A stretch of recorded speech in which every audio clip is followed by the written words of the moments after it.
Saudações! Continuamos com o nosso estudo sobre a crença que supera o natural. Já vimos alguns subtópicos relacionados com a forma de exercer a crença e qual a raiz da crença e outros fatores que estão relacionados com este tópico que é tão importante. O tópico que nós iremos refletir desta vez é sobre a crença contra a ameaça. Neste segmento, vamos refletir sobre o que terá sido mais uma etapa no processo do desenvolvimento da fé dos discípulos. O que é que significa a palavra discípulo? A raiz da palavra discípulo, como ocorre no Evangelho, significa pessoa que faz um esforço mental para pensar de forma aprofundada num assunto. Daí que a palavra discípulo significa pessoa que aprende de um mestre, ou pessoa que se dedica a aprender do seu mestre. Discípulo também significa seguidor, alguém que segue o seu mestre porque está a aprender dele. O discípulo é a pessoa que busca e recebe a instrução com a intenção de aplicar esta formação, esta instrução à sua vida. Portanto, não é como quem tira aulas e depois esquece daquele curso que tirou. Não, estuda como discípulo para que a sua vida seja moldada por este mesmo ensino. Nós encontramos nas narrativas do Evangelho referências ao facto de que houveram ocasiões em que muita gente seguia Jesus. Muitos destes eram discípulos de Jesus. E além destes, Jesus fazia-se acompanhar por um grupo mais pequeno de discípulos, a quem deu o nome de apóstolos. Podemos ler mais sobre estes grupos de seguidores de Jesus em Marcos capítulo 3, versículos 13 a 15 e também Lucas 6, 13. Os discípulos de Jesus, estivessem eles entre a multidão ou fossem dos 12 que Jesus chamou para estarem com ele e para que depois os pudesse enviar a pregar, todos estes discípulos passavam tempo a ouvir e a receber os ensinos de Jesus. A crença que os discípulos tinham em Jesus terá nascido por terem visto milagres ou por terem ouvido falar acerca de Jesus, e isto motivou-os a irem eles próprios ouvir Jesus e a receber os seus ensinos. E conforme iam, a sua crença ia sendo nutrida pelos mesmos ensinos que Jesus lhes ia dando. Lendo as narrativas do Evangelho, percebemos que Jesus ensinava com frequência. Porém, aos que estavam junto dele, o Senhor dava-lhes ensino mais específico e profundo. O objetivo era que, mediante esses ensinos, os discípulos tivessem conhecimento sobre os mistérios do reino de Deus. O objetivo era que eles, como discípulos, conhecessem Jesus e que também tivessem uma visão compreensiva do reino de Deus. Vejamos como exemplo Marcos capítulo 4, versículos 10 e 11.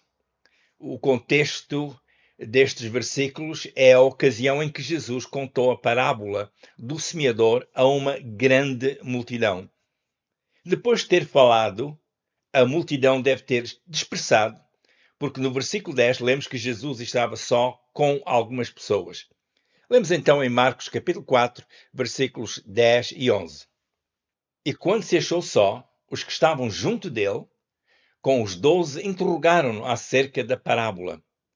E ele disse-lhes: A vós vos é dado saber os mistérios do reino de Deus, mas aos que estão de fora, todas essas coisas se dizem por parábolas. O versículo 10 é claro, diz que haviam pessoas junto com os 12. Estes 12 eram os discípulos a quem Jesus chamou apóstolos, como lemos em Lucas 6, 13. As outras pessoas referidas seriam os restantes discípulos. Portanto, Jesus dava uma formação mais compreensiva a estas pessoas que eram discípulos. No caso dos 12 discípulos, a quem Jesus chamou apóstolos, Por estes acompanharem Jesus numa base constante nas viagens ministeriais que Jesus fazia pela nação, percebemos que houve um investimento mais alargado neles. O Senhor Jesus passou mais tempo com estes 12, tendo em vista a preparação deles para o trabalho que fariam depois da ascensão de Jesus. Estes discípulos aprendiam pelo que ouviam, pelo que observavam e mediante o que o Senhor lhes dava a fazer, ou seja, as tarefas ou responsabilidades que o Senhor lhes dava para cuidarem delas. Portanto, o facto de estarem a acompanhar Jesus, isso em si constituía uma escola para eles. Este processo da formação dos discípulos é significativo. Diz-nos que a formação deles teve uma base compreensiva e sólida e alargada. A sua preparação como discípulos, que foram depois enviados a pregar o Evangelho e a curar os enfermos, foi muito necessária. Em Atos 4:13, nós lemos sobre uma excelente indicação da qualidade de formação que eles receberam. Neste texto de Atos 4:13, nós lemos: Então eles, vendo a ousadia de Pedro e João, e informados de que eram homens sem letras e indotos, se maravilharam e tinham conhecimento de que eles haviam estado com Jesus. O contexto deste versículo é sobre a interrogação oficial feita aos discípulos pelos sacerdotes, anciãos e escribas, que eram os dirigentes da nação. Estes líderes da nação, que agiam sob a tutela de Roma, quiseram saber da parte de Pedro e de João sobre como tinha sido curado o paralítico referido em Atos capítulo 3. Pela resposta ousada destes apóstolos, João e Pedro, que apesar de não serem da escola daqueles eruditos, foi reconhecido que eles tinham estado com Jesus. Compreendemos, portanto, que os discípulos, por terem estado com Jesus, que eles receberam uma excelente preparação para exercerem o seu ministério.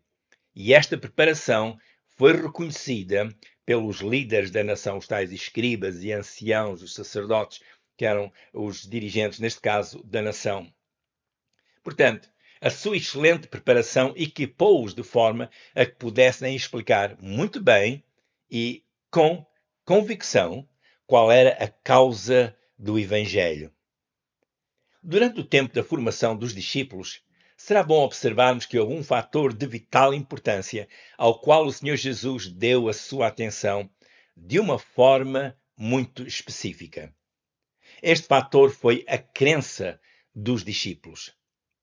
Toda a formação que o Senhor lhes pudesse dar não seria o suficiente se eles não crescem em Jesus. Os discípulos podiam ter toda a preparação que lhes fosse necessária para depois passar essa informação acerca de Jesus a outras pessoas. Porém, se em primeiro lugar não fossem discípulos que acreditavam em Jesus, eles nunca poderiam fazer as obras que o Senhor Jesus os enviou a fazer. Antes de serem discípulos preparados, eles tinham que ser discípulos que acreditavam em Jesus. Em João 6, vimos que foi destacada a importância de crer em Jesus. Portanto, João capítulo 6. Neste capítulo 6 de João, lemos sobre a famosa multiplicação dos pães. Perante este milagre, o povo disse que Jesus era o profeta que havia de vir e quiseram fazer de Jesus o seu rei, logo ali naquela hora. Isto diz-nos que reconheceram em Jesus o Messias prometido. Jesus, porém, retirou-se sozinho para o monte. No dia seguinte, muitos foram ter com Jesus e escutavam o seu ensino. Quando Jesus começou a aprofundar mais o seu ensino, houveram aqueles que se retiraram. Em João capítulo 6, versículos 66, nós lemos: Desde então, muitos dos seus discípulos tornaram para trás e já não andavam com ele. Notemos, muitos dos seus discípulos tornaram para trás. E não só, deixaram de andar com Jesus. É curioso que Uns versículos antes, em João capítulo 6, versículo 64, nós lemos aí que Jesus disse, ele disse às pessoas, mas há alguns de vós que não creem. Porque bem sabia Jesus desde o princípio quem eram os que não criam e quem era o que o havia de entregar. Estas pessoas tinham feito questão de andar com Jesus, para assim estar mais tempo com Jesus. Porém, de acordo com João 6,64, haviam aqueles que não criam em Jesus. Estas pessoas a quem João 6, versículo 66, refere como discípulos, eles deixaram de andar com Jesus. Estas pessoas tinham presenciado o milagre da multiplicação dos pães e até quiseram fazer de Jesus o seu rei. Eles ouviam as palavras que Jesus ensinava, mas não estavam a fazer sentido dos fundamentos que lhes estavam a ser transmitidos. A revelação que Jesus lhes estava a dar passou a estar em conflito com as suas ideias, as suas preferências, as suas expectativas, ao ponto de não conseguirem ligar o que Jesus dizia à revelação profética, ou seja, aquilo que os profetas já tinham predito acerca de Jesus. Eles não estavam a fazer essa ligação.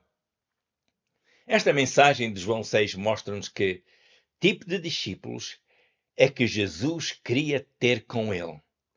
Jesus queria pessoas que acreditassem nele, num nível em que vivessem a vida que Jesus lhes apresentava.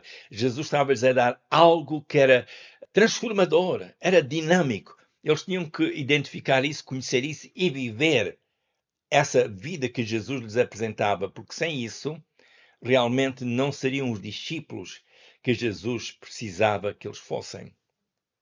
Depois de muitos discípulos terem deixado de andar com Jesus, como referido em João capítulo 6, Jesus então perguntou aos 12 discípulos se eles também queriam retirar-se, ou seja, se eles também queriam deixar de andar com Jesus. Como nós lemos em João 6, 67, então disse Jesus aos 12, quereis vós também retirar-vos? Este foi um momento decisivo.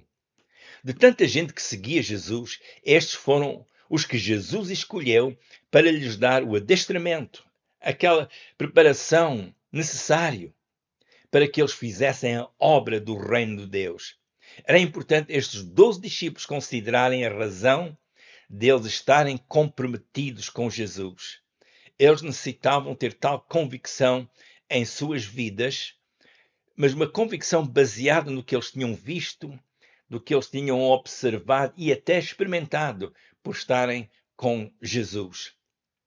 Pedro, nesta ocasião em que Jesus fez esta pergunta se eles queriam retirar-se, ele disse algo interessante, como nós lemos em João 6, Evangelho de João, capítulo 6, versículos 68 e 69. Aí nós lemos, respondeu-lhe, pois, Simão Pedro, Senhor, para quem iremos nós? Tu tens as palavras da vida eterna. E nós temos crido e conhecido que tu és o Cristo, o Filho de Deus. Pedro reconheceu que Jesus tinha as palavras da vida eterna, como nós lemos em João 6,68. Este é um ponto de extrema importância. Depois, no versículo 69, temos a declaração de fé que é: e nós temos crido e conhecido que tu és o Cristo, o Filho de Deus. Não era só o significado das palavras que eles ouviam, era necessário também eles conhecerem a fonte que lhes dava estas palavras. Quem era Jesus que lhes estava a dar estas palavras? Neste caso, eles, os 12, reconheceram quem era Jesus. Eles acreditavam e sabiam que Jesus era o Cristo, o Filho de Deus. Há muito mais para ser considerado neste texto de João 6. Há neste capítulo 6 de João matéria profunda e muito enriquecedora. Mas voltemos ao assunto do trajeto da crença, a viagem da fé, digamos assim, como um elemento imprescindível na vida dos discípulos e que se manifestou como necessidade em João capítulo 11. Os ensinos de Jesus geralmente eram recebidos com muito agrado. Jesus fazia sinais notórios, perante os quais muitos diziam que ele era um enviado de Deus Pai. O poder manifesto na ocasião dos sinais era impressionante e levava pessoas a falar sobre Jesus. Porém, Jesus sabia que entre eles haviam os que criam e os que não queriam, aqueles que não acreditavam. Daí que Jesus insistisse que os discípulos crescem nele. Isto diz-nos que havia necessidade de atentarem para a qualidade do aproveitamento que faziam com o conhecimento que recebiam de Jesus. Como então conciliar estes textos que acabei de referir, João capítulo 6, com João capítulo 11, onde lemos que os discípulos estavam preocupados com o regresso para a Judeia? Observemos que o capítulo 10 de João termina com a referência de Jesus se ter retirado para além do Jordão. Ele saiu da Judeia. Ele tinha deixado a Judeia, onde muitos creram nele, ainda que lá houveram aqueles que o queriam apedrejar. Mesmo tendo saído da Judeia, muitos destas pessoas foram ter com Jesus e creram nele, como nós lemos em João capítulo 10, versículos 40 a 42. Neste ambiente de haver muitos saírem da sua província e irem ter com Jesus, os 12 discípulos pareciam estar muito tranquilos. Fora da província da Judeia, os 12 viam que a campanha de Jesus estava a correr muito bem. Mas quando Jesus disse-lhes que iam de novo para a Judeia, essa notícia deixou-os perturbados. Os discípulos logo responderam com preocupação: Rabi, ainda agora os judeus procuravam apedrejar-te e voltas para lá? João 11, 8. Os discípulos de Jesus invocaram razões porque não deveriam voltar para a Judeia. No seu entendimento, só porque alguns quiseram apedrejar Jesus, a Judeia era um lugar de portas fechadas para o Senhor Jesus. Como poderia Jesus ensinar, curar enfermos e libertar os oprimidos naquele lugar se haviam lá pessoas que não estavam inclinadas a receber Jesus? Vendo a determinação inflexível de Jesus de querer regressar à Judeia, Tomé resignou-se à situação. Ele disse aos outros discípulos: Vamos nós também para morrermos com ele. João 11, 16. Esta sua postura faria dos discípulos acompanhantes e não co-participantes de Jesus. As inconveniências no natural pareciam ser maiores que a viabilidade de Jesus fazer as obras que o Pai o tinha enviado a fazer. Portanto, na ideia de Tomé, ele disse, olha, vamos morrer com ele. Isto não é ser um participante, um co-participante de Jesus. É ser um acompanhante. Perante o ceticismo dos discípulos, Jesus disse o seguinte, como nós lemos em João 11, versículo 15. Aí nós lemos que Jesus disse, e folgo por amor de vós, de que eu lá não estivesse, para que acrediteis. Jesus desejava que os discípulos tivessem um tipo de revelação pela qual a sua crença viesse a ser determinante nas suas vidas. Compreendo a razão de Jesus insistir com os seus discípulos, que eles deviam de o acompanhar na ida para a Judeia. A razão desta insistência era para que o processo de crescimento e maturidade da fé dos discípulos continuasse, que não estagnasse, mas que continuasse. Jesus queria que a crença deles estivesse assente em razões mais significativas do que a sua popularidade. O plano de Jesus era que, em Betânia, os seus discípulos recebessem a revelação penetrante e transformadora acerca do Pai e também acerca de si próprio. Era importante que os discípulos conhecessem de uma forma mais chegada quem era Jesus. As palavras de Jesus necessitavam ter um impacto mais pedagógico nestes discípulos. Os discípulos necessitavam de apropriar o ensino transformador de Jesus. Eles necessitavam de receber o ensino como sendo o seu sustento e também a sua orientação. O que eles já tinham anteriormente recebido de Jesus, isso foi muito proveitoso. Mas seria bom continuarem a apropriar as palavras de Jesus. Por quê? Porque, como nós lemos em João 6,63, acerca das palavras de Jesus. Aqui Jesus disse em João 6,63: O Espírito é o que vivifica, a carne para nada aproveita. As palavras que eu vos disse são Espírito e vida. As palavras que Jesus lhes dizia eram Espírito e vida. Eles necessitavam de apropriar e viver este Espírito e vida vindo das palavras de Jesus. As palavras de Jesus eram Espírito e vida e não alimentavam nem o susto, nem o medo, nem o acanhamento. Eles precisavam do Espírito e vida que vinha das palavras de Jesus para que pudessem enfrentar toda a circunstância, incluindo aquelas que fossem desencorajadoras. Notemos que em João 6,68, que Pedro disse que ele e os seus condiscípulos tinham querido e conhecido que Jesus era o Cristo. O que nos diz que antes de irem a Betânia, como referido em João 11, já os discípulos tinham expressado a sua crença em Jesus. As vezes que os discípulos já tinham dado expressão à sua crença em Jesus, estas faziam parte do seu processo de aprendizagem e crescimento na fé. Estas faziam parte do processo de eles assimilarem o que Jesus lhes ia ensinando. Portanto, a dificuldade que os discípulos tinham de aceitar o regresso à Judeia não era que a sua crença em Jesus fosse insuficiente. O que a sua hesitação demonstrou foi que eles tinham necessidade de apropriarem mais das palavras de Jesus.